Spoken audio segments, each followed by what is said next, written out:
দেশনেত্রী বেগম খালেদা জিয়া যেভাবে দাঁড়িয়ে গেছেন প্রতিটি সময়, আগলে রেখেছেন গোটা জাতিকে, আজ এই কঠিন সময়ে গোটা জাতি তাকে সেই সম্মানটুকু দেখিয়েছে। অতি কাছ থেকেই আমরা দেখেছি, আমরা কাজ করেছি। আমি যখন 1991-তে সিলেট এমসি বিশ্ববিদ্যালয়ের ছাত্রদলের সভাপতি ছিলাম, 1991-এ, 1992-তে তখন বেগম যে তখন প্রধানমন্ত্রী, তিনি তখন বাংলাদেশের অনেকগুলো বিশ্ববিদ্যালয়, কলেজ এবং কলেজে বাস উপহার দিয়েছিলেন। আমরা সেখানে তখন প্রাইম মিনিস্টারের অফিসে এসে সেই প্রথম তাকে অত্যন্ত কাছ থেকে, এর আগে মিছিলে আমরা মিটিংয়ে গিয়েছি, কিন্তু অত্যন্ত কাছ থেকে তার কাছ থেকে সেই চাবি বাসের আমি নিয়েছিলাম এবং তার স্নেহধন্য ছিলাম আমি। সর্বশেষ 2018-র 8ই ফেব্রুয়ারি তো তিনি হাজিরা দিতে আসলেন এবং সেখান থেকে তিনি কারাবরণ করতে হলো। 5ই ফেব্রুয়ারি তিনি সিলেট গিয়েছিলেন শাহজালালের মাজার জিয়ারতে। সেখানে আমরা তাকে আমি কথা দিয়েছিলাম, তখন আমি বিএনপির সিলেট মহানগরের দায়িত্বশীল। আমরা কথা দিয়েছিলাম সেখানে যে তাকে মুক্ত করে আমরা তার পাশে রয়েছি।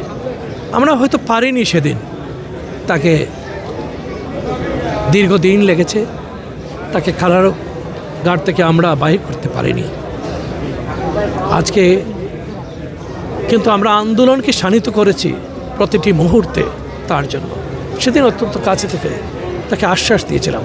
আজকে অত্যন্ত কষ্টকর এই যে তিনি আসলেন, পায়ে হেঁটে গেলেন, সেই 5 তারিখে গেলেন সিলেটে মাজার জিয়ারতে হাজারো লক্ষ মানুষ সেদিন, কোনো প্রোগ্রাম ছাড়াই, কোনো মিটিং ছাড়াই সেদিন আমরা সিলেটে ছিলাম তার পাশে।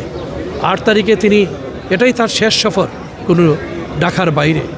8 তারিখে তিনি পায়ে হেঁটে গেলেন আর বের হয়ে আসলেন হুইল চেয়ারে বসে, অসুস্থ শরীর নিয়ে, আর তিনি সুস্থ হয়ে ওঠেননি।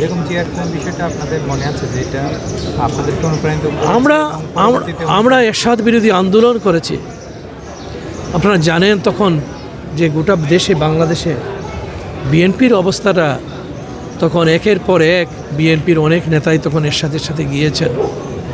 বেগম জি একাই হাল ধরেছেন। আমরা তখন ছাত্রদলের যারা ছিল, ঢাকা থেকে শুরু করে প্রতিটি অঞ্চলে ছাত্রদল কি বিশাল সংগঠন ছিল আপনারা জানেন। তখনকার সময়ে ছাত্রদলকে নিয়ে তিনি একাই লড়ে গেছেন এবং দেশকে গণতন্ত্রের পথে নিয়ে গেছেন, আপোষহীনভাবে লড়ে গেছেন। 90-এর পরে দেশে গণতন্ত্র উপহার দিয়েছেন তিনি। সেই দেশনেত্রীকে আমরা দেখেছি রাস্তায় কীভাবে নেতৃত্ব দিতে, আমরা পাশাপাশি দেখেছি তাকে পরবর্তীতে দেশ গড়ার কীভাবে কাজ করেছেন।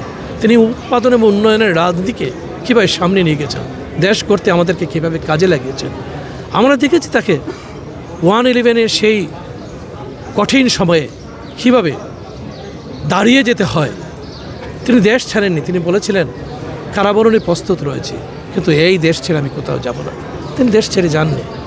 এটা আমাদেরকে উদ্বুদ্ধ করে, আমাদেরকে প্রেরণা যোগায়, সাহসের শক্তি যোগায় সকল সময়, সকল দেশের প্রশ্নে, দেশের স্বাধীনতা এবং সার্বভৌমত্বের প্রশ্নে, গণতন্ত্রের প্রশ্নে।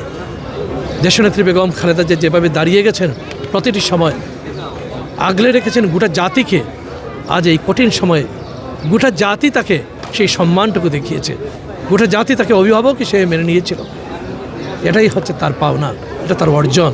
আজকে দেখেন ইতিহাসের বৃহত্তম জানা যায় মানুষ, শুধু বিএনপির মানুষ এখানে আসে নাই, গোটা জাতি এখানে একত্রিত হয়েছিল একটি কফিনের পাশে তাকে শ্রদ্ধা জানাতে। এখান থেকে আমাদের অনেক শিক্ষা রয়েছে।